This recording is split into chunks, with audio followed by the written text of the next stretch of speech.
welcome back here on GlossyRadio.fm to Business for Lunch, where we talk about the Parker Chamber of Commerce, and more specifically about some of the members of the Parker Chamber of Commerce. And we have in the studio now someone I've really been looking forward to having this opportunity to chat with my guest, because what she does is just so amazing and something that I think we can all learn a tremendous amount about and be enlightened and perhaps even led in some good directions. Her name is Ashara, is that correctly said? Yeah. With Harmony's Heart Coaching and Harmony's Heart Farm. Right. Is that correctly done? That is correctly done. Okay. Well done. And your modality is equine gestalt coaching method. That is correct. Okay. What the heck does that mean? I know. It's a really experiential thing. Gestalt means wholeness. Mm-hmm. So the whole purpose of our coaching is knowing that the person has the answer inside them. So what we do is we partner with an equine, with a horse. That's a horse, a big four-legged, 1,000-pound critter. Yep. Yep. We have 3 wonderful mares, and they partner with us, and we help the client figure out what that thing is that's inside them that they know. A lot of times we have unfinished business. We all carry around unfinished business, stuff that's happened to us in our lives, and we just kind of put it aside and we deal with it, but it's not really gone. So the horses have this talent for helping us let that stuff go. That's what's so difficult to understand and difficult to imagine if you haven't experienced, and certainly if you don't have any familiarity with how sensitive horses are and how much personality they have. I think many people's exposure to horses has been a pony ride at the fair, or maybe a rented horse at some sort of a riding facility, and I think they see them as big, relatively, dumb animals, if you will. And I've been fortunate to have been around horses my whole life, and as have my daughters. And horses have tremendously complex personalities, and they're very sensitive, and they're used in many therapeutic modalities. There are numerous places in our area here in this county where horses are used to help with physical therapy, emotional issues. Of course, Praying Hands Ranch being one that is better known. But there's a widely known, again for lack of a better word, modality of therapy that uses horses and their motion and their presence to help people who've got handicaps of some sort.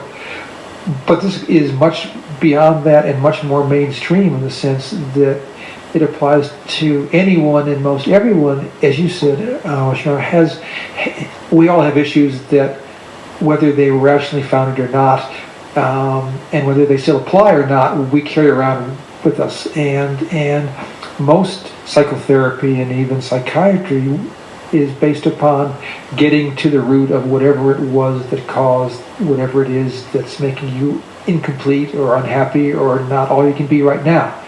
And it sounds like this approach uses the horse in that process. We do use the horse in that process, and I want to emphasize that I am not a therapist. I'm a coach. And so there's a difference between therapy and coaching. Therapists typically can give you an answer, but I don't do that, because I let you discover your own answer. So I'm coaching you through the process. But that doesn't mean it can't go deep. And the horse does help us find that stuff, because horses live in the moment.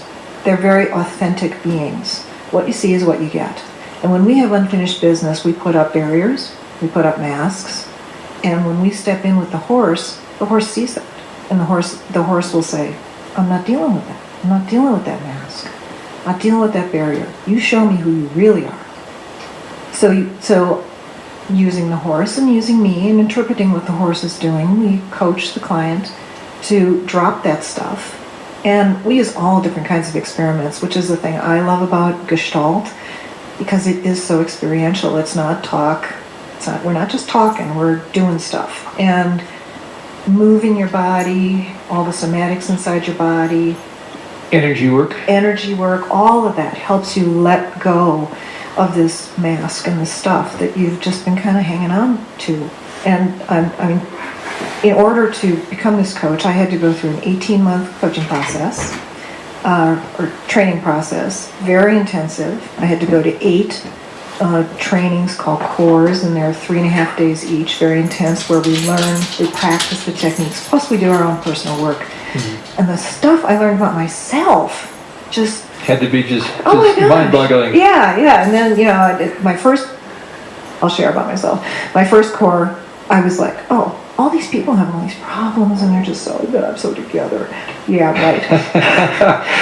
by core number 4, I was walking in going, please, help me let this go.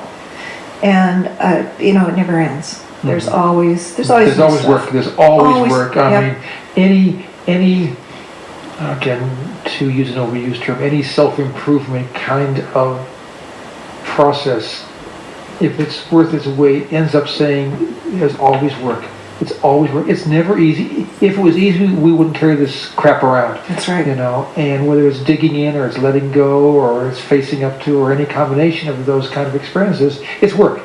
And it doesn't just end after you walk out of the therapy session or probably after you walk out of the arena. It doesn't end. No. It started there. It starts there. You process for a while. Then maybe you need to come back. Maybe you don't. It really depends on the person, what they're looking for. We can go as deep or as light as you want. So it's a pretty cool thing. And I know that you read some of the stories in the Touched by a Horse book. Yes. This is an anthology. They're amazing. They're amazing. Yeah. It was edited by our teacher, Melissa Pierce, who is right up in Longmont. Mm-hmm. And the stories are amazing. The stories about what the horses do just astounds me. Before we get to what the horses do, and I want to talk about that, because it's difficult, I think, to imagine if you haven't been around horses or seen any of this, but what sort of, again, for lack of a better word, conditions, or what sort of things have you seen people bring to a session and find positive development around? I mean, is the brochure that you gave me lists, a whole pantheon of things. I mean, life transition, childhood trauma, grief, family and teen counseling, combat trauma, body image, victim recovery, conflict mediation, depression, empty nest, corporate team building. I mean, what have you seen? What have I seen? I've seen a lot of childhood trauma. I've experienced my own childhood trauma, and I had a good childhood, but my interpretation of it as being a very sensitive person was probably not what my parents expected, and I carried that around for a long time. I've seen horses help people get unstuck when they didn't know what to do with their life. I saw a horse push a woman, and he was pretty much a hands-off horse, and she was in the round pen, and every time she would say, "I'm stuck," the horse would just go boop and bump her in the back, boop, bump her in the back. And the second she worked out what it was that she needed to do next, he walked away. She just, she figured it out. But he just kept encouraging her. "You're not really stuck. Figure it out. It was amazing to watch. I've seen the horses. I can't say really. They do a lot of emotional healing. Are you familiar with the chakra system in the body? Yes, Okay. Yes. I've seen horses balance chakras. I saw one of my horses do it, and I was amazed because this horse has been very tentative in her coaching, but the client really needed some balancing, some clarity, some just dropping into her body and knowing that everything was okay to get things flowing again, and the horse worked on her from both sides and did the exact same thing on both sides of her body. I've never seen this horse do that. Exact same thing on both sides of her body, where she focused on certain chakras, because the horses have a chakra system in their body as well. So this mare lined up her heart chakra with that woman's heart chakra because she was talking about an emotional hurt. Mm-hmm. She didn't even realize what was going on. This particular client was talking about a weight issue, and it all centered around a rejection of a man who had rejected her. And she never put it together, but the horse helped her put it together.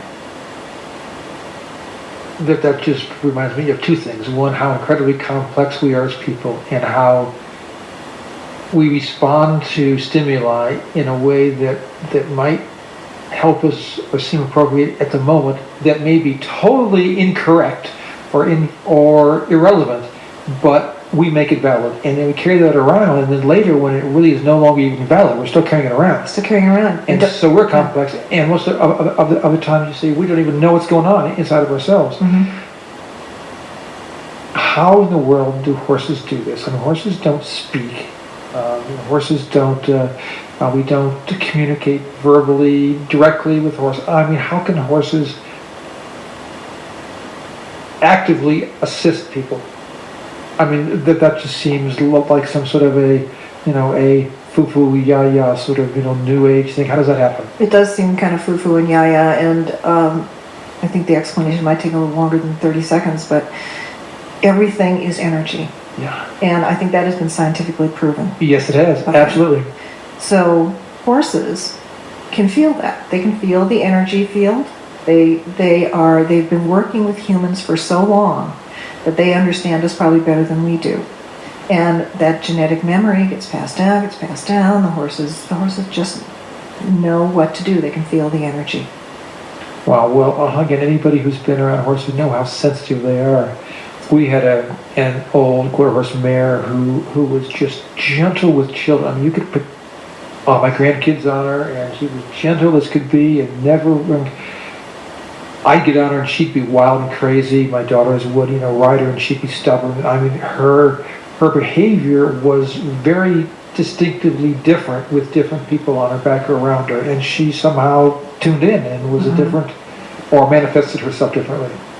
Fascinating. Okay, this is a show I'd like to have go on about 2 hours, but I don't think it will today. So we're going to take a quick break and come right back here on LovelyRadio.fm. Business for lunch. Friends, kisses, and doggy dogs.